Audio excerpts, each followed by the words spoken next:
Hola amigos, pues muy buenas tardes, tengan todos ustedes bienvenidos a una emisión más del Planetario de tu Casa. Yo hoy estoy muy contenta porque tenemos en casa a una buena amiga, ¿no? Que bueno, gracias a esta investigación, estas grandes investigaciones que viene realizando desde pues bastante tiempo, la tenemos hoy aquí en día y nos va a hablar de un tema pues sumamente importante, coyuntural, ¿no? Así es que los invito a que nos sigan esta transmisión, a que hagan sus preguntas. Ahí estamos, que nos sigan a través de redes sociales, algún comentario, algún saludo. Tendremos aquí espacio, ¿no? Para ustedes. Y yo le doy la más cordial bienvenida a Alejandra Padilla, nuestra periodista de datos favorita. Hola, Mili, muchas gracias.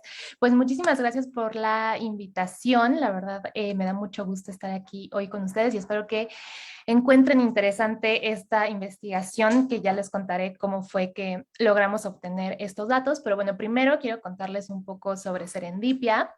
Serendipia es un medio digital de periodismo de datos. Acabamos de cumplir 4 años el pasado 26 de septiembre, entonces hace muy poquito. Y bueno, la idea de crear Serendipia es tener un medio especializado en periodismo de datos, pero también que le dé mucho peso a las visualizaciones de datos.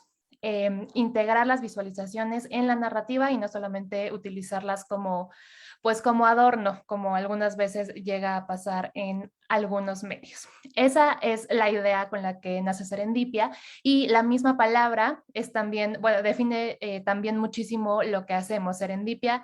Una serendipia es un hallazgo valioso que se produce de manera accidental. Entonces, pues nuestra idea detrás de lo que hacemos es que al explorar una base de datos, al estar analizando una base que podamos descargar o que obtengamos por medio de los mecanismos de acceso a la información, podamos encontrar dentro de estos números historias, no solamente dar a conocer los datos, que sí es importante, pero también investigar lo que hay detrás de ellos y encontrar estas historias que pues siempre son muy valiosas, ¿no? Y nos ayudan a entender que detrás de los números y más allá de las cifras, siempre hay una o varias historias que contar. Con esto les cuento que, bueno, empezamos en 2017 y un punto muy importante para Serendipia, paradójicamente, es precisamente el año 2020, cuando empieza la pandemia, que pues es un momento malo para todo el mundo, pero para Serendipia es cuando empezamos a entender cómo llevar este periodismo de datos que hacemos y cómo utilizarlo para comunicar temas como por ejemplo esta pandemia y lo que estaba sucediendo con el COVID en México, y lograr que la mayor cantidad posible de personas entienda temas como estos, que la verdad es que pues no son sencillos de entender, ¿no? Sobre todo cuando nos enfrentamos a algo que nadie entiende y que todo el mundo está intentando investigar porque es un virus nuevo. Con esto, al inicio de la pandemia, lo que empezamos a hacer en Serendipia, pues fue hacer gráficas, mapas, todas las visualizaciones que pudiéramos sobre las estadísticas de COVID. Y aquí fue cuando nos enfrentamos a un primer reto y un gran obstáculo, que era que al principio de la pandemia, en marzo de 2020 y abril todavía, no existía una base de datos de casos de COVID en México. En este momento eso parece inaudito, ¿no? Porque ya estamos como muy acostumbrados a que existe una base de datos, está pública, la Secretaría de Salud la publica, pero en ese primer mes o primer par de meses esto no existía. Esta es una parte muy importante del trabajo que hemos hecho, porque en ese momento lo que hicimos fue difundir un poco por qué necesitábamos tener una base de datos de las estadísticas de COVID en México, cómo nos podía ayudar tener esta información, y también nos pusimos en contacto con autoridades sanitarias, por supuesto, para poder pues entablar un diálogo en torno a esto, ¿no? Tuvimos la oportunidad, por ejemplo, de hablar con Ricardo Cortés, que es el director, perdón, de promoción de la salud, de la Secretaría de Salud, y en este momento ya habían publicado la base de datos porque hubo una pues exigencia en redes sociales de muchas personas, de científicos, de investigadores, de otros periodistas, de personas que analizan esta base por hobby, porque literalmente no hacen nada como, es decir, nadie les paga por analizarla, pero ellos se meten a analizarla porque les gusta, ¿no? Y porque quieren. Entonces, a raíz de todo esto, la Secretaría de Salud la publicó. Después, un par de semanas después, hablamos con Ricardo Cortés y lo que él nos decía era que, pues la verdad, el gobierno nunca pensó que fuera importante publicar esta base de datos. Como que no creían que existiera alguien en el país que quisiera usarla, como que no tenían esta pues educación de alguna manera, ¿no? De entender que pues de cierta forma los datos abiertos también son parte del acceso a la información y no bastaba con las conferencias vespertinas de la Secretaría de Salud, no bastaba con que nos proyectaran las diapositivas que nos proyectaban todos los días, sino que había verdaderamente personas interesadas en analizar estos datos y tener acceso a ellos. Bueno, a partir de esto, los datos han sido utilizados por muchísimas personas, entre ellos evidentemente Serendipia, los hemos analizado desde que publicaron pues la primera base y hemos podido hacer bastantes cosas con esta base de datos. Tenemos, por ejemplo, herramientas en donde se puede explorar la mortalidad por COVID en menores de edad, que han sido herramientas muy útiles, sobre todo en el contexto del regreso a clases, ¿no? Son cosas que la gente está buscando y que pues ok, la Secretaría de Salud te lo está diciendo en sus conferencias, tal vez ahí está la base de datos, pero ahí nos enfrentamos a otro problema. Tú como ciudadana, como ciudadano, como madre o padre de familia, pues a lo mejor no sabes analizar una base de datos, ¿no? Y tampoco tienes por qué saberlo, o sea, no es algo que tenga que saber todo el mundo. Entonces también gran parte de lo que hacemos en Serendipia es identificar estos temas importantes para la vida diaria de las personas, porque pues aquí estaba la decisión de mando a mis hijos a la escuela o no. O sea, realmente es tan terrible la pandemia en niños, cómo los está afectando, cuántos se han contagiado, ¿no? Cuántos han sido hospitalizados, cuántos han muerto muy lamentablemente. Y esta era información que la verdad no estaba tan a la mano, tenías sí que rascar un poquito para poder encontrarla. Entonces vamos creando este tipo de herramientas que pues al final nuestro único objetivo es que les sirvan a alguien para poder tomar una decisión y que sea una decisión informada, ¿no? Que no solamente vayas como a ciegas por la vida, así como, bueno, pues a lo mejor sí, a lo mejor no, voy a hacer una apuesta y lo voy a mandar a la escuela, ¿no? Y no sabes ni por qué. Nuestro objetivo es precisamente que tú puedas entrar a Serendipia, encontrar estas herramientas y decir, bueno, ya tengo como toda la evidencia que necesitaba, pude consultar los datos con esta herramienta y sí lo voy a hacer porque pues tomé mi decisión con base en estos datos, ¿no? O al contrario, no lo voy a hacer, pero tienes como razones bastante sustentadas y no solamente pues una opinión a lo mejor bastante desinformada y no sustentada en ningún dato. Entonces, esa es nuestra filosofía, es lo que hacemos, lo hacemos también con muchos otros temas, no solamente con COVID. Hemos investigado, por ejemplo, temas de violencia de género, ¿no? Temas un poco más orientados al uso de recursos públicos. Todo esto son temas que tocamos e investigamos en Serendipia. Ahora, a pesar de que tenemos esta gran base de datos, porque es una gran base de datos que tiene más de 9 millones de registros ya, eso se dice muy fácil, pero es muchísima información. Esta base solo contempla los casos de COVID y por supuesto que está muy bien, pero aquí nos enfrentamos a otro gran reto. La campaña de vacunación empezó el 24 de diciembre pasado, el 24 de diciembre de 2020. Y sobre eso, hasta este momento, no tenemos datos. No hay una base de datos abiertos. Hay información que publica la Secretaría de Salud, sí. Hay comunicados, sí. Hay archivos en PDF, ¿no? Hay algunas láminas también de PowerPoint que parece que son el recurso favorito de esta administración, pero no hay una base de datos que podamos utilizar. Entonces, en Serendipia, la verdad es que al principio creímos que si seguíamos un camino similar al que habíamos seguido al inicio de la pandemia, y vamos a poder obtener esta base de datos. Y ahora nos damos cuenta que fuimos pues muy optimistas porque aquella vez cuando inició la pandemia lo conseguimos, no solo nosotros, sino la sociedad en general, lo conseguimos en un par de meses, ¿no? Ahora pues llevamos ya que casi 10 meses, sí, 9 meses de campaña de vacunación y todavía no tenemos acceso a estos datos. Cuando no se está publicando en este caso, una base de datos por iniciativa propia del gobierno, lo que se tiene que hacer y el procedimiento pues legal, digamos, es hacer una solicitud de información, ¿no? Por supuesto que hemos visto que hay algunos medios nacionales a los que les han filtrado ciertos datos, pero nosotros nunca hemos sido de esa idea, ¿no? Todo lo que conseguimos y toda la información que utilizamos, pues la conseguimos por las vías legales, no porque alguien nos lo filtre, ¿no? Entonces, desde enero de este año, hemos realizado diversas, de verdad, muchísimas solicitudes de información, primero al gobierno federal, a la Secretaría de Salud, y después tuvimos que, pues, irnos diversificando con respecto a las instituciones a las que les pedíamos esta información, y les voy a contar por qué, porque es una historia bastante interesante. Primero, la Secretaría de Salud nos dijo que esa información no existía, que no existía un documento que tuviera el registro de personas vacunadas. Esa fue su primera respuesta. A esta respuesta nos quejamos ante el INAI, porque cuando no estás conforme con una respuesta como ciudadana o ciudadano, te puedes quejar ante el INAI.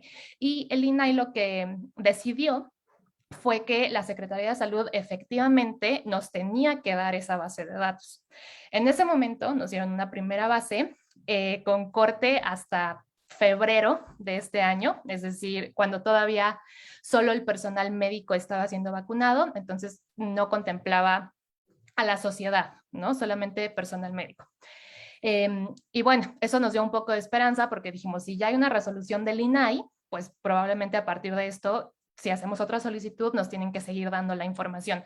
Pero otra vez fuimos bastante optimistas porque no fue así. La segunda solicitud que hicimos, la Secretaría de Salud nos dijo que esa no era su competencia, que era información que no era de su competencia y que le preguntáramos a la Secretaría de Bienestar. Lo que no sabían era que habíamos hecho la misma solicitud al mismo tiempo a esa secretaría, a la Secretaría de Bienestar. Y lo que respondió la Secretaría de Bienestar fue que esa información la tenía la Secretaría de Salud. Entonces, estuvimos ahí en una encrucijada en la que cada secretaría nos mandaba con la otra y pues las dos chocaron y ya no supimos dónde quedó la información, ¿no? Le hemos preguntado a Presidencia, le hemos preguntado incluso a la Sedena, a la Secretaría de Marina, al IMSS. El IMSS, de hecho, nos contestó que esta era información confidencial. Esto quiere decir que esa información jamás va a ser pública, a diferencia de la información reservada, que cuando se reserva la información es por cierto lapso de tiempo, digamos por 5 años y después se tiene que publicar. La información confidencial nunca, nunca, nunca puede ser pública. Entonces, eso fue lo que resolvió el IMSS, eso fue lo que nos dijo. Y pues bueno, ahí sí ya totalmente perdimos la esperanza. A partir de entonces, dijimos, ok, si no nos lo está dando el gobierno federal, pues probablemente a nivel estatal esto pueda estar. También esto se dice muy fácil, pero hacer solicitudes a todos los municipios del país es una tarea verdaderamente no imposible, pero bastante complicada. Entonces lo que decidimos fue porque, bueno, también no tenemos recursos ilimitados en Serendipia, ¿no? Somos 5 personas y no todas las personas que estamos nos podemos dedicar a hacer solicitudes de información, entonces tampoco es como que tengamos un equipo de 100 personas que puedan estar haciendo solicitudes. Entonces, pues para acotarlo un poco, decidimos preguntarles a los gobiernos estatales y no tanto a los municipios, aún sabiendo que era probable que nos negaran la información. Hace un par de meses recibimos las respuestas y resultó que de las 32 entidades, solamente 10 respondieron. El resto nos dijo que no eran competentes, que no tenían diferentes respuestas, pero al final no nos dieron la información. Y de esas 10 que sí nos contestaron, solamente 2 nos dieron una base de datos. Y las otras 8, pues como archivos en PDF, algunos solo mandaban una tablita, que bueno, ya a estas alturas hasta una tablita es útil, ¿no? Pero sí, la verdad es que ha sido bien, bien difícil conseguir información y sobre todo datos que se puedan usar sobre vacunación en México. Todo esto, se los cuento, para llegar al punto en el que estamos en este momento, que es más allá de conseguir los datos sobre personas vacunadas, hace algunos meses nos preguntamos, sobre todo Hugo Osorio, que es codirector de Serendipia, pues empezamos a pensar, bueno, ¿qué porcentaje de las personas que están contagiándose y que están siendo hospitalizadas y que están muriendo por COVID están vacunadas? Porque esto también es algo que ha dicho la Secretaría de Salud en sus conferencias de prensa, ¿no? De pronto el subsecretario nos dice, bueno, 98% de las personas hospitalizadas no estaban vacunadas. Ok, pero esto no tenemos manera de confirmarlo, no tenemos manera nosotros de ver esos datos, ¿no? Su base de datos de casos nunca ha incorporado la variable de vacunación, que es algo que podrían hacer de manera muy sencilla, solamente es una columna más dentro de todas las que ya tienen, pero no lo han hecho. Entonces, dentro de toda esta como desolación de no poder tener ninguna base de datos, decidimos pedir esta nueva forma de presentar los datos, ¿no? O sea, si no me vas a dar los datos de personas vacunadas, pues a ver, ¿qué tal si te pido que me digas de las personas que se han contagiado, que han sido hospitalizadas y que han muerto, cuántas estaban vacunadas? No teníamos mucha esperanza, la verdad, cuando hicimos la solicitud, o sea, era como, bueno, pues probablemente nos van a decir que no, pero hay que hacerla, ¿no? Y fue una gran sorpresa cuando recibimos la respuesta y traía una base de datos. Entonces fue como muy feliz ese descubrimiento. Sí les tengo que decir que faltan bastantes variables en esta base de datos que todavía no podemos hacer un análisis ni muy preciso, ¿no? Ni muy, o sea, no al nivel que querríamos, porque falta conocer bastantes cosas, como por ejemplo algo tan sencillo, pero tan importante como las comorbilidades de estas personas, ¿no? Tenemos casos de niños que estaban vacunados, para empezar. Esto es algo muy extraño, porque pues hasta agosto México no estaba vacunando niños. Pensamos que son niños que tal vez se vacunaron en el extranjero, ¿no? Y por eso estaban vacunados.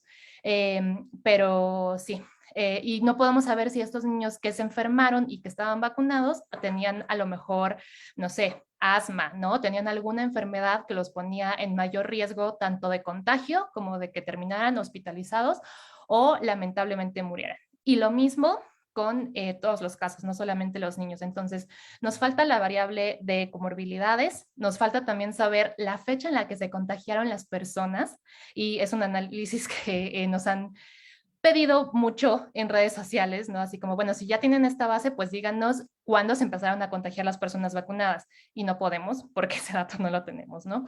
Tampoco tenemos la fecha de defunción de las personas que han muerto por COVID y que estaban vacunadas. Entonces, también eso es algo que nos piden bastante y que, pues, no podemos saber porque la base no lo tiene. Entonces, antes de empezar a mostrarles los resultados que encontramos en estos datos, les quería advertir un poco sobre eso porque sabemos que son variables muy importantes, pero que pues desafortunadamente hasta este momento no tenemos. Estamos ya en proceso de intentar obtener también estos datos, pero este análisis tiene estas limitantes, ¿no? Estamos trabajando con lo que nos dieron. Y pues es un gran avance, la verdad, independientemente de todas las variables que nos puedan faltar. Entonces, bueno, después de esta gran introducción, disculpen que me extendí tanto, pero creo que era necesario explicarles todo esto para que supieran de dónde sale todo. Les voy a mostrar las gráficas que tenemos en Serendipia para que podamos ir, pues, todos viendo qué es lo que hemos encontrado. Entonces, denme un segundito y les empiezo a mostrar. Ok. Listo. Bueno, este es el sitio de Serendipia, se los presento. bueno, esta es nuestra nota sobre personas vacunadas. Lo primero que encontramos en el análisis de esta base de datos es que de 3 de cada 100 personas que murieron por COVID-19 entre el 1 de enero y el 3 de agosto de este año estaban vacunadas contra la enfermedad. Solo 3 de cada 100. ¿Eso qué quiere decir? Y es algo pues bastante sencillo de deducir. Esto quiere decir que 97 de cada 100 personas que murieron por COVID-19 hasta el 3 de agosto no estaban vacunadas contra la enfermedad.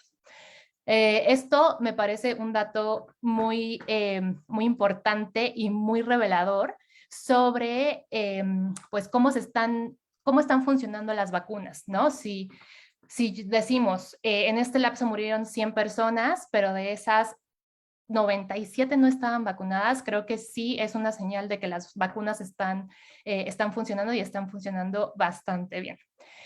Lo que vemos en esta base de datos y el motivo de que esté hasta el 3 de agosto es porque ese es el corte que nos dio la Secretaría de Salud. Yo sé que es información que ya tiene más de un mes, pero bueno, así por cuestiones de la solicitud de información, así fue como nos la dieron. Lo que vemos aquí es que hay 87,517 personas que murieron en este rango y que no estaban vacunadas. Es decir, en esta gráfica, en esta barra, el color verde representa a las personas que no estaban vacunadas contra la enfermedad, que se contagiaron y que murieron.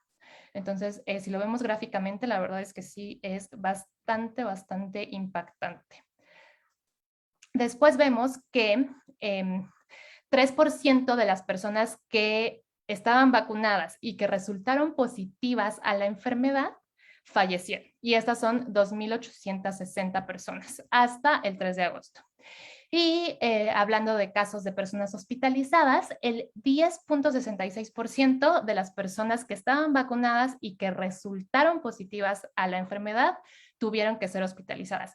Es muy importante en este punto decir que no estamos hablando de todo el universo de personas vacunadas en México. Esto no quiere decir que 10% de todas las millones de personas que están vacunadas en el país hayan tenido que ser hospitalizadas. Esto es solo sobre las personas vacunadas y que resultaron positivas para COVID-19. Es muy importante porque si estuviéramos hablando de que el 10% de todas las personas vacunadas sería muchísimo más grave que el 10% de todas las personas vacunadas, pero que dieron positivo a la enfermedad. Es para acotar un poco el universo con el que estamos trabajando en este análisis. Ahora, algo que sí está en esta base de datos y que sí pudimos obtener por medio de esta solicitud de información y tenemos en estos datos es qué tipo de esquema tenían estas personas, es decir, si tenían esquema completo o si tenían medio esquema.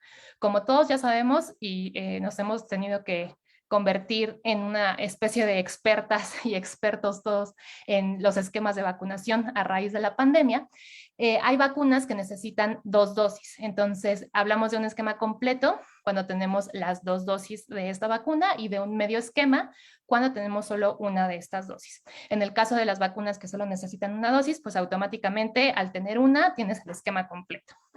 Lo que vemos en estos datos es que de las personas vacunadas y que dieron positivo a la enfermedad y que tenían el esquema completo, 2,72% murieron y 10,46% tuvieron que ser hospitalizadas. Cuando cambiamos a personas con medio esquema, vemos que esto incrementa de manera leve, tampoco es un incremento tan notorio, pero es un punto porcentual, ¿no? En el caso de defunciones, tenemos 3,12% de las personas vacunadas y positivas a COVID-19 y 10,34% hospitalizadas de las personas vacunadas y que resultaron positivas a la enfermedad. También en esta base tenemos personas de las que se sabe que estaban vacunadas, pero no se sabe si tenían el esquema completo o solamente medio esquema. Esto puede ser porque tal vez la persona enferma de COVID no podía responder por ella misma y tal vez respondió un familiar y no sabía exactamente en qué estatus del esquema se encontraba. Entonces tenemos varios casos también así y bueno, bastantes casos y en este supuesto, en el supuesto de se ignora el el tipo de esquema que tenía la persona, tenemos que 7.23% de estas personas murió y 18.45% tuvo que ser hospitalizado por COVID-19. Entonces, bueno, otra variable que sí teníamos, bueno, que sí tenemos en esta base de datos es la marca de la vacuna. Esta me parece una variable bastante útil porque podemos ver también cómo se está comportando la hospitalización, el contagio y la muerte de personas dependiendo del tipo de vacuna que estén recibiendo.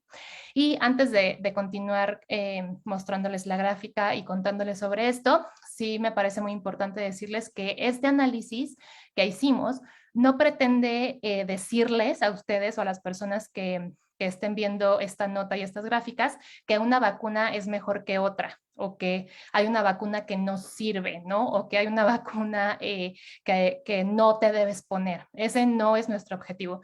Nuestro objetivo es simplemente decirles, bueno, esta cantidad de personas estaban vacunadas, por ejemplo, con Sinovac, resultaron positivas a la enfermedad y este porcentaje lamentablemente falleció, ¿no? O este porcentaje de esas personas tuvo que ser hospitalizado. Pero esto de ninguna manera quiere decir que cierta vacuna sea mejor o cierta vacuna sea peor, ¿no? Lo que nosotros creemos es que la vacuna a la que podamos tener acceso es la mejor vacuna y bueno, que en este momento de la pandemia, lo mejor que podamos hacer es vacunarnos, por supuesto. Entonces, no, o sea, no quisiéramos que esta gráfica se leyera como, sí, Sinovac no sirve, ¿no? O, Pfizer es mejor o Sputnik es mejor. Esa no es nuestra intención, simplemente es mostrarle lo que hay en esta base de datos de la Secretaría de Salud y nada más.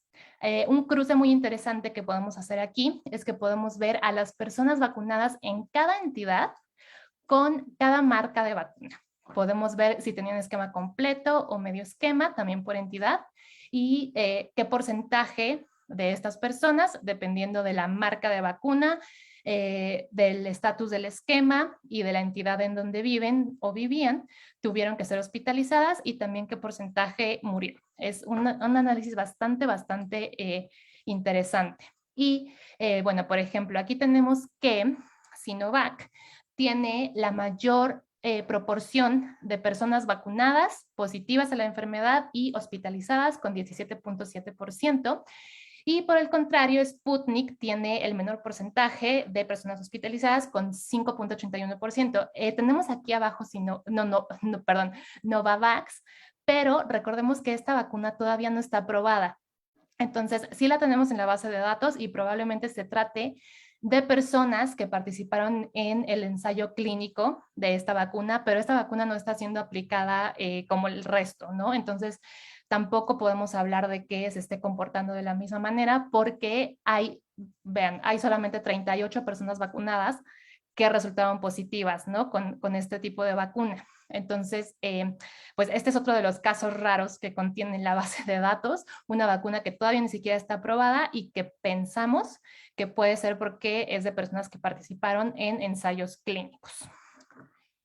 Ok, si vemos un poco, por ejemplo, por entidad, podemos ver que los porcentajes son bastante similares, ¿no? En Ciudad de México varía un poquito el porcentaje de Sinovac, aquí en hospitalizados baja al 12% y muertes con esta enfermedad a 3.61%. Pero bueno, en general se mantiene más o menos igual y podemos ver también por tipo de esquema si estaba completo o si tenían medio esquema. Aquí, por supuesto, en medio esquema van a dejar de aparecer ciertas vacunas y son las vacunas que solamente necesitan una dosis, ¿no? Entonces, por ejemplo, acá podemos ver más vacunas que acá, precisamente por esa razón. Por ejemplo, aquí tenemos CanSino y en medio esquema no tenemos CanSino porque CanSino solamente necesita una dosis. Entonces, esa es una de las particularidades también de este análisis. Otra cosa que es muy importante sobre las marcas de las vacunas es que esta gráfica no se puede leer, o bueno, estos datos también no se pueden leer como que de todas las personas vacunadas con Sinovac, el 6% ha muerto. Y esto es por una razón muy sencilla y que también nos habla de la falta de datos que hay en México. en México el gobierno no está publicando ni el número ni el porcentaje de personas que han vacunado con cada marca. Entonces, no sabemos a nivel nacional cuántas personas han recibido, por ejemplo, Sinovac. Y no podemos saber entonces estas 4.430 personas que están vacunadas con Sinovac y que se contagiaron, qué porcentaje del total de personas vacunadas con Sinovac en México representan. Por supuesto que esta es una gran limitante para el análisis. Sabemos que estaría muchísimo más completo si les pudiéramos decir, bueno, en México hay, por decir algo, y algo totalmente inventado, 1.000.000 de personas vacunadas con Sinovac, ¿no? De este 1.000.000 de personas, 4.400 se contagiaron de COVID-19, 700 fueron hospitalizadas y 200 murieron, pero es algo que no podemos hacer. Por supuesto que estamos también intentando obtener estos datos, pero hasta ahora es algo que no tenemos. Entonces, por eso les digo que tampoco es un análisis de qué tan efectiva es una vacuna y ponte esta porque la gráfica dice que tiene menos proporción de defunciones, ¿no? O menos proporción de hospitalización, o porque tienen menos personas contagiadas. Entonces, son como estos matices que hay que saber para pues interpretar de manera correcta los datos y tampoco pensar que nosotros queremos dar otro mensaje que en realidad no queremos dar. Simplemente es lo que o sea, les queremos mostrar lo que tiene esta base de datos y ya. Pero bueno, todo esto que por supuesto que está explicado y está especificado en la nota. En la nota les contamos metodológicamente cómo hicimos esto, la base de datos exactamente qué es lo que tiene y cómo es que analizamos, ¿no?, los datos para cada gráfica y qué es lo que estamos mostrando. Esta limitante de las personas vacunadas totales en el país con cada marca, también se las decimos en la nota, entonces, bueno, se los estoy contando aquí, pero claro que es algo que pueden también consultar en la nota. Vamos a bajar un poco más. Y esta gráfica es muy interesante porque aquí estamos comparando el número de casos positivos que podemos ver acá con el número de muertes por COVID-19 y lo podemos ver en personas vacunadas y en toda la población, es decir, en personas tanto vacunadas como no vacunadas.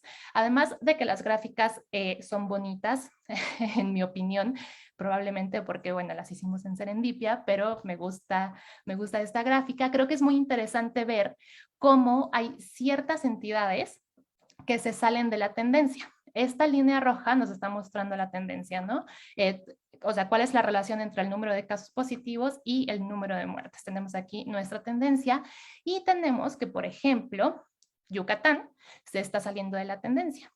Tenemos, por ejemplo, también que Puebla se está saliendo un poco de la tendencia y tenemos a Ciudad de México también por debajo de la tendencia, mientras que a Yucatán y a Puebla los tenemos por encima de esta línea roja, a la Ciudad de México la tenemos por debajo. Esto quiere decir que la proporción entre el número de casos positivos y el número de muertes aquí en estos dos estados, por ejemplo, también aquí podríamos poner a, por ejemplo, Quintana Roo y, por ejemplo, Chihuahua está un poco por arriba de la tendencia nacional. Y en el caso de la Ciudad de México sucede lo contrario y está un poco por debajo. Esto en personas vacunadas. Y en toda la población tenemos de nuevo a la Ciudad de México, aquí un poco por debajo de la tendencia. Tenemos también al Estado de México, algo que no sucede en personas vacunadas, sino solo en vacunadas y no vacunadas. Y tenemos a Jalisco, Puebla de nuevo, Veracruz, Guanajuato, Michoacán, Hidalgo, Sinaloa.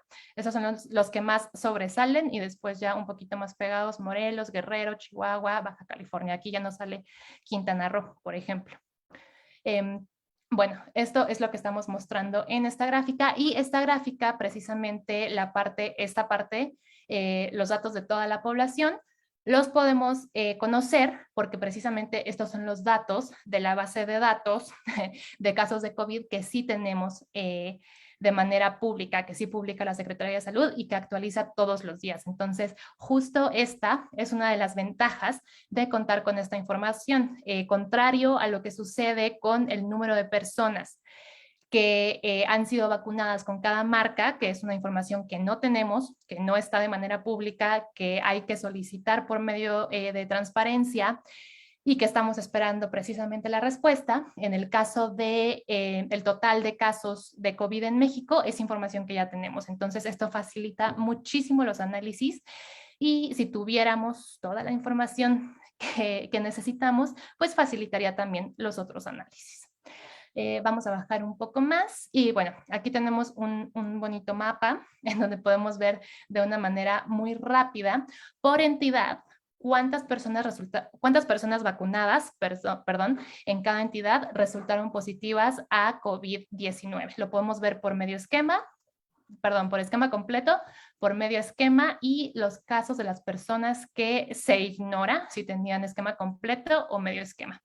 Podemos ver tanto personas positivas a la enfermedad, personas hospitalizadas y muertes por esta enfermedad. Y como pueden ver, es bastante similar en casi todos los casos. Los colores varían un poco, pero no varían demasiado. Entonces, positivos, hospitalizados y muertes por tipo de esquema. Y bueno, aquí abajo tenemos esta gráfica de barras que nos da la misma información, pero en barras en lugar de estar posicionada en el mapa. Tenemos, por ejemplo, que la Ciudad de México tiene la mayor cantidad de personas vacunadas contra COVID-19 que dieron positivas a la enfermedad con un esquema incompleto. Y esto probablemente se repite en todos los casos, sí, porque por un factor muy sencillo de identificar, que es que la Ciudad de México tiene más población que otras entidades, entonces pues sí, usualmente va a aparecer en los primeros lugares porque además aquí no estamos utilizando una tasa de población, decidimos dejarlo en números absolutos, entonces solo estamos comparando el total de casos y no contra la población total, sobre todo porque como les digo, pues nos faltan también datos para hacer un análisis un poco más preciso. Pero bueno, ok, acá tenemos las siguientes gráficas que también me parecen muy interesantes y aquí podemos ver tanto contagios como defunciones y hospitalizaciones, pero por grupos de edad. Y también agregando el tipo de esquema que tenían las personas o que tienen las personas que se han contagiado, que han sido hospitalizadas. Lo podemos ver por esquema completo, por medio esquema y otra vez las personas de las que se ignora si tenían el esquema completo o medio esquema. Algo que nos llamó bastante la atención en este análisis es que el grupo de personas mayores de 60 años está en primer lugar. Eso nos llamó especialmente la atención porque hace unos meses hicimos un análisis en Serendipia, hace un par de meses, en donde veíamos cómo la tendencia de contagios, de hospitalizaciones y muertes en personas mayores de 60 años estaba bajando a partir de que empezó la campaña de vacunación. Entonces, hasta ese momento, parecía que la campaña de vacunación contra COVID efectivamente estaba ayudando a disminuir esta famosa curva en este grupo de edad, en el grupo de personas mayores de 60 años. Pero ahora, unos meses después, y viendo estos datos de personas vacunadas y que resultaron positivas a la enfermedad, vemos que de nuevo los adultos mayores o las personas mayores de 60 años se ubican en el primer lugar. Entonces, es algo que nos llamó bastante la atención, pero bueno, esto es lo que nos están diciendo los datos. En el grupo de mayores de 60 años, tiene, como les digo, la mayor proporción de personas hospitalizadas con 21.57%. Esto quiere decir que de las personas mayores de 60 años que están vacunadas y que resultaron positivas a la enfermedad, casi un cuarto de estas personas tuvo que ser hospitalizadas por la enfermedad. Algo que, por ejemplo, es muchísimo menor en el grupo de 50 a 59, en donde son casi 7%. Después de 40 a 49 baja a casi 5% y de 30 a 39 baja a 3.34%. Entonces sí, disminuye muchísimo mientras la enfermedad, perdón, mientras la edad disminuye también. Y lo mismo sucede en el caso de las muertes. El grupo de mayores de 60 tiene casi 7% de defunciones entre las personas vacunadas y que resultaron positivas a la enfermedad. Este porcentaje baja a 1% en 50 a 59, a 0.6% en 40-49 y 0.23% en 30-39. Y bueno, ya de 18 a 29 es un porcentaje mínimo, es 0.00, no, perdón, es 0.05%, entonces es muchísimo menos del 1%, ¿no? Es algo de lo que también podemos ver en estos datos y que, bueno, les digo, nos parece bastante extraño esto del grupo de 60 y más, sobre todo tomando en cuenta la tendencia que habíamos estado viendo. Y por último, podemos ver esta misma gráfica, pero por el tipo de vacuna que recibieron o que les fue aplicada a las personas. Entonces podemos ver los grupos de edad, podemos ver también si tenían esquema completo, medio esquema o se ignora, y la marca de la vacuna, ¿no? Podemos ver todas, hasta Novavax, que todavía no estaba aprobada y no está en este momento, pero que bueno, ya hablamos sobre que probablemente son los ensayos clínicos de esta vacuna. Algo que les contaba hace un rato y que nos pareció muy curioso también es justo este grupo. Como les digo, nuestros datos están con corte al 3 de agosto, es decir, que llegan hasta el 3 de agosto y ya. Y los primeros menores de edad que han sido vacunados en México por medio de amparos fueron vacunados en septiembre. Entonces, al 3 de agosto no había manera de que hubiera menores vacunados en México, pero sí hay menores mexicanos vacunados muy probablemente en otro país. En este caso, tenemos, por ejemplo, con AstraZeneca, que hay 6 personas vacunadas que se contagiaron y una de estas personas, o bueno, de estos niños y adolescentes, tuvo que ser hospitalizada, pero afortunadamente no murió. Entonces, bueno, creo que esa es una muy buena noticia. Y es también curioso porque las marcas que encontramos en el grupo de 0 a 17 son AstraZeneca y... Ay, había otra. Ok, no, es solo AstraZeneca. Discúlpenme. Pensé que había otra marca de vacuna en menores de edad, pero bueno.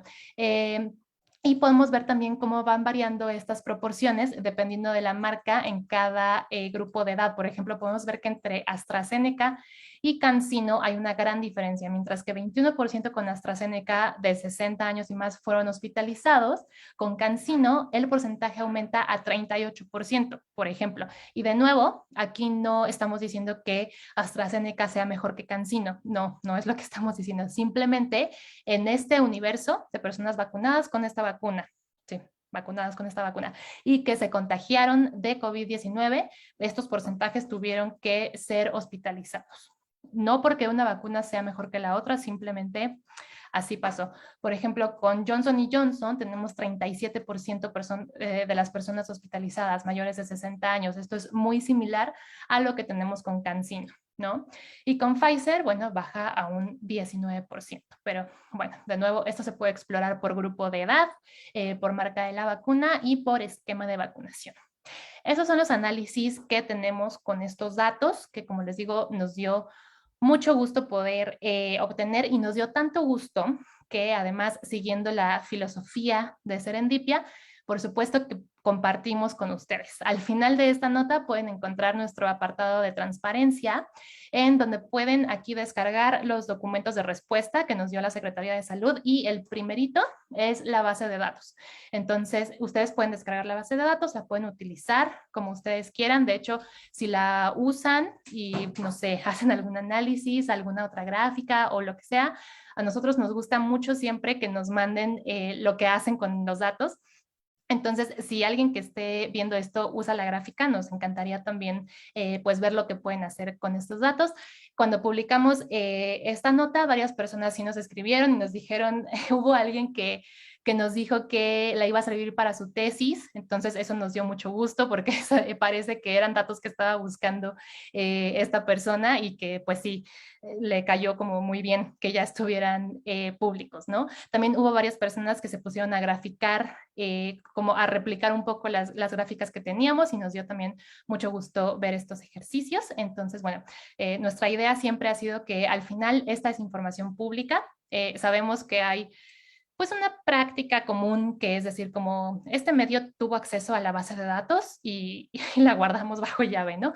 Pero eso no es algo que hagamos nosotros, sobre todo y especialmente porque puede eso, ¿no? Esa información pública y aunque nos haya costado el trabajo que nos haya costado, pues al final no es nuestra, es de toda la población, de todas las personas que la quieran usar. Entonces, bueno, ahí la tienen por si les parece útil, por si la quieren explorar, ¿no? A lo mejor son una de estas personas que por hobby se mete a analizar los datos, y eso la verdad nos hace muy felices y nos gusta siempre pues conocer lo que ustedes hagan. Entonces, bueno, pues esto es lo que nosotros encontramos. Espero que les haya gustado, y pues tú dime, Mili, ¿qué sigue? Muchísimas gracias, Ale, y muchas felicidades por este gran trabajo que han hecho, ¿no? Primero que nada, pues este esfuerzo, ¿no? Por encontrar los datos, que ya es como el primer gran esfuerzo, y el segundo esfuerzo, pues de tener todo este bonche, ¿no? Gran masa de datos y poder trabajar con ellos y interpretarlo, ¿no? Que está en un trabajazo. Tenemos un montón de preguntas, Ale, a ver si nos da tiempo. Nos preguntan por acá. Dice, ¿cómo trabajar con una gran cantidad de datos? ¿Trabajan con algún software especial? Sí, sí.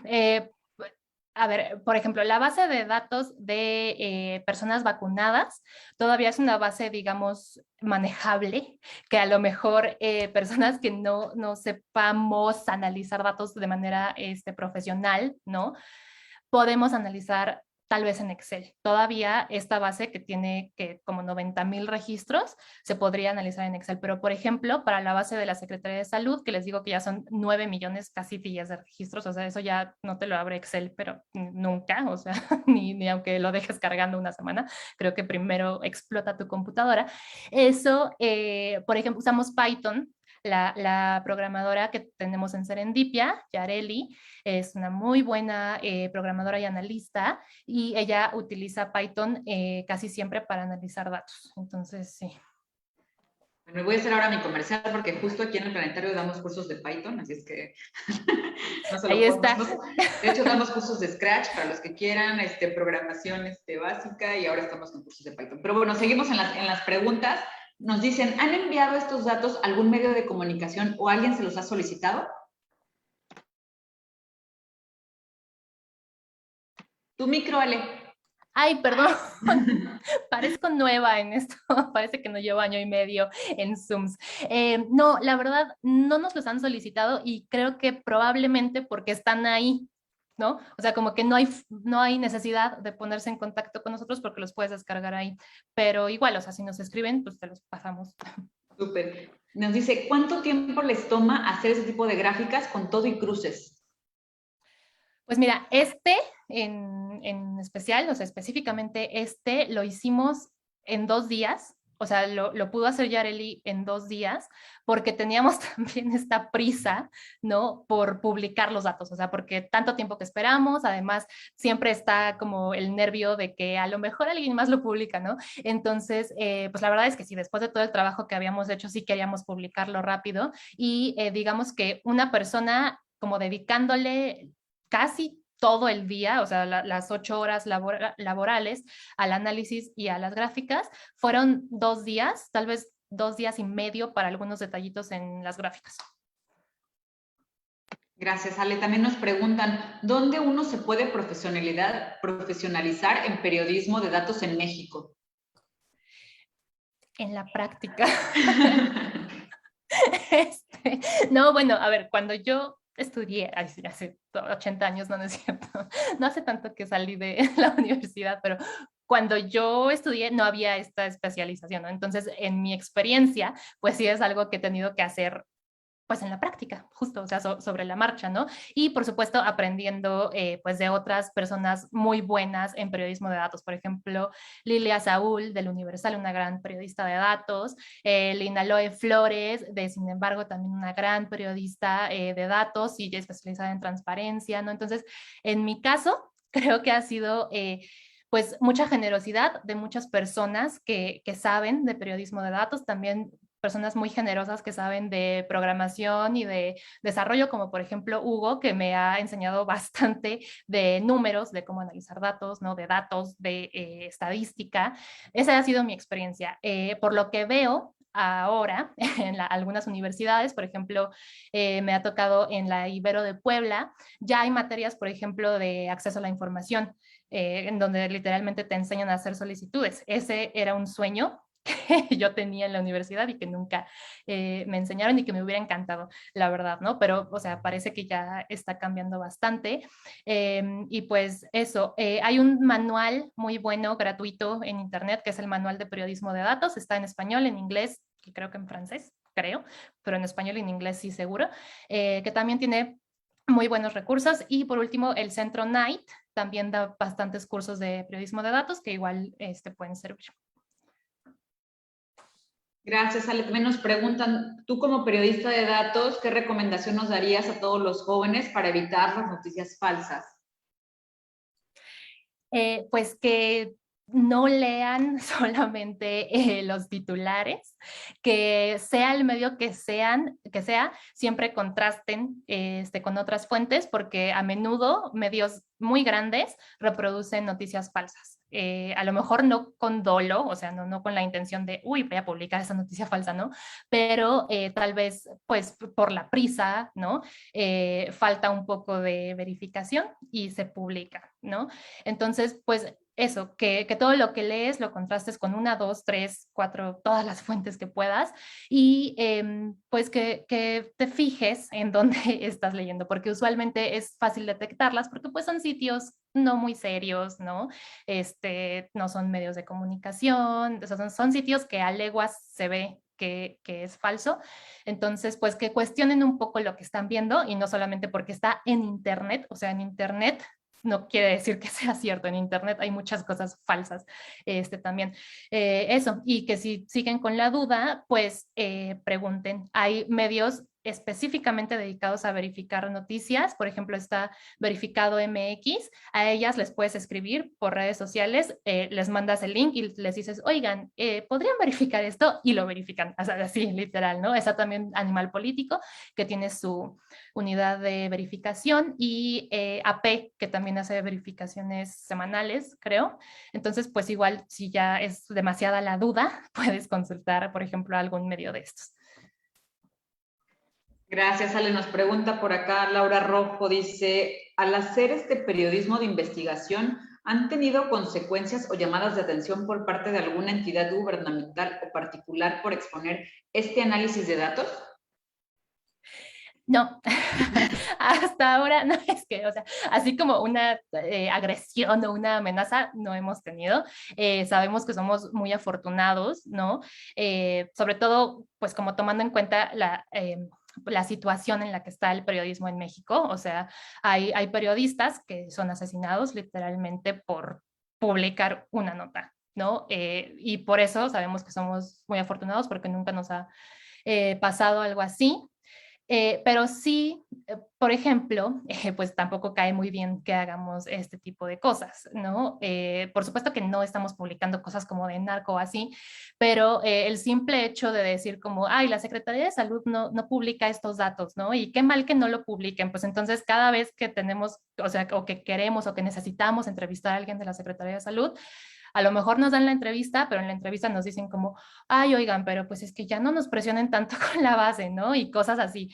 Y que, bueno, pues al final lo único que tienes que hacer es como, no, pues sí te voy a seguir presionando, o sea, perdón, pero nada más eso. Y pues eso, ¿no? Otra vez decirles que dentro de lo peligroso que es a veces hacer periodismo en México, sabemos que estamos como, digamos, en el lado, pues no tan peligroso, afortunadamente.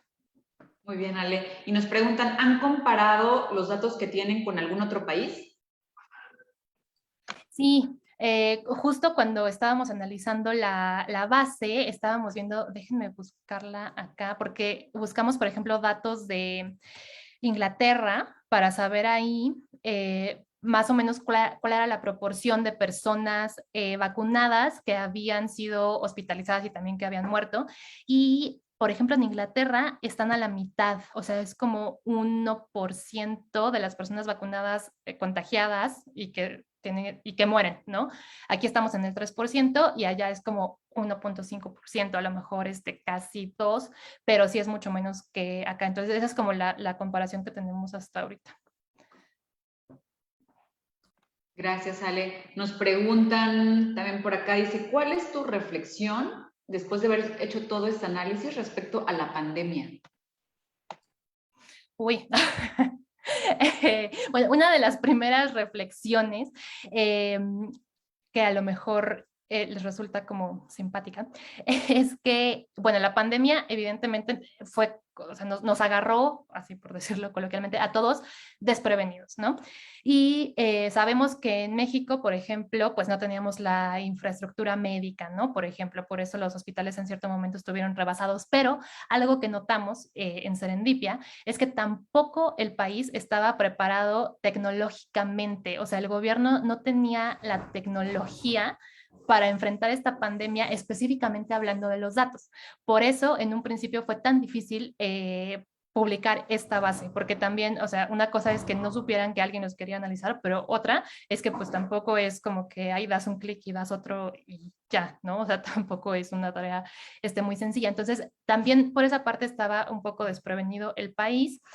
Y otra reflexión que hemos hecho con el paso del tiempo es que, pues, no aprendieron nada, perdón, pero no aprendieron nada, porque lo que sí sabían era que en cierto momento iban a empezar a vacunar y tampoco hubo una preparación tecnológica en cuanto a la vacunación y tan es así que si ya fueron vacunados o vacunadas, por ejemplo, en mi experiencia no hay ningún registro electrónico, no hay ningún registro digital al momento de vacunarte. O sea, llenan tu papelito a mano. Probablemente eso después se pase a una base de datos, pero en ese momento es todo a mano, ¿no? Y luego imagínense pasar los 1000 papelitos del día o más, o sea, pobre de la persona a la que le toque hacer eso. Entonces, pues tampoco hubo como una reflexión ahí, ¿no? Así como, bueno, pues entonces si vamos a vacunar y si seguramente la gente va a querer analizar esos datos, pues vamos a hacerlo de una vez. No, se siguió con los registros a mano. Entonces, pues a nivel de los datos, esa es nuestra reflexión. Gracias, Ale. Dice Danae Ramírez, muchísimas gracias, excelente explicación y gran trabajo de investigación, un esfuerzo importante y profesional. Rocío Mendoza nos dice felicidades, considerando la diversidad de temas abordados, ¿se ha considerado abordar el sargazo en la península de Yucatán? Sería muy bueno, ya que actualmente no existe información precisa ni de la arribazón en las costas. Bueno, primero, gracias Danai, que es mi mamá. Gracias por tu comentario. Gracias, Ma. Y sobre el comentario del sargazo, fíjate que no, probablemente porque, o sea, no lo habíamos pensado, probablemente porque es un tema que está lejano a nosotros geográficamente, pero ahora que alguien que supongo que vive ahí lo sugiere, creo que es un tema que perfectamente sí podríamos abordar. Entonces, pues muchas gracias porque se ve que también es un tema que interesa, ¿no? Y que sí es importante. Entonces, gracias por la sugerencia. Gracias, Ale. Nos preguntan acá, ¿cómo se financia Serendipia? Ok, es muy complicada esta pregunta, no necesito. Es todo un reto financiar un medio digital y emprender un medio, yo creo que en cualquier país, pero en México, ¿no? Actualmente Serendipia está financiada en gran parte, o sea, la mayoría de nuestro financiamiento proviene de grants de fundaciones que nos dan una financiación para hacer el trabajo que hacemos. También nos financiamos por medio de los anuncios, o sea, la publicidad programática que tenemos en el sitio. Yo sé que ahorita que estaba pasando la nota vieron muchos anuncios, sé que es algo que llega a molestar, pero es algo que también necesitamos porque de ahí proviene mucho de nuestro ingreso. Entonces, pues sí, sabemos que es molesto, pero necesitamos dinero, lamentablemente, para poder seguir trabajando, ¿no? No nos podemos pagar con aire, entonces también de ahí tenemos un canal en YouTube que también funciona bajo esta lógica de anuncios, como el sitio, pero los anuncios, perdón, incrustados en los videos, también es una fuente de financiamiento esa. Y tenemos también una página, un perfil en Patreon, que es para que personas que estén interesadas puedan hacernos donaciones mensuales a cambio de es que no es un regalo porque no es físico, pero como algo a cambio, ¿no? Algún tipo de servicio, como por ejemplo un saludo en un video, a lo mejor te ayudamos a hacer una solicitud de información, tenemos varias modalidades, pero esa es como la menor proporción de nuestros ingresos. Y también tenemos la opción de que nos hagan donaciones en el sitio. Tenemos un botón de donaciones. Si me preguntan a mí, nuestro ideal sería estar financiados en gran parte por nuestra audiencia, por nuestros lectores, porque al final, pues eso querría decir que verdaderamente como que ya conectamos con la audiencia, pero en este momento es así. Listo, Ali, tenemos un minutito y justo esta pregunta va acorde con lo que estás comentando. ¿Cómo podemos apoyar a Serendipia? Y también te encargo redes sociales. Tu micro otra vez. Ay, perdón. Ok, por medio de Patreon nos encuentran como Serendipia Data. En el sitio tenemos el botón de donaciones en la página principal y en todas las notas, y nos encuentran en todas las redes como Serendipia Data, en Facebook, Twitter, Instagram, TikTok, donde hacemos cosas muy chistosas, y en YouTube también. Nos preguntan por acá, chicos de servicio social, que se aceptan servicio social también. Sí, claro, nos pueden escribir a hola@serendipia.digital y sí, también aceptamos servicio social. Buenísimo, Ale, pues ya estamos en tiempo. Yo te agradezco muchísimo. Bueno, antes, de nueva cuenta, felicitarte a ti y a todo el equipo de Serendipia por este enorme esfuerzo que hacen y para traernos a nosotros datos, ¿no? Datos basados, ¿no? En evidencia científica, y bueno, que nos permitan también tener pues un mejor panorama, un panorama un poquito más certero respecto a lo que acontece actualmente en nuestro país. Bueno, yo me despido, soy Milagros Vargas, directora de CAYOC. Nos vemos el día de mañana. Recuerden que esta fue una charla especial y le agradezco un montón a Alejandra por hacer el espacio, pero recuerden que seguimos con nuestro mes del ajolote y mañana tenemos nuestra última conferencia, 4 de la tarde. Hablaremos sobre la conservación del ajolote de Xochimilco. No se la pueden perder. Hasta mañana.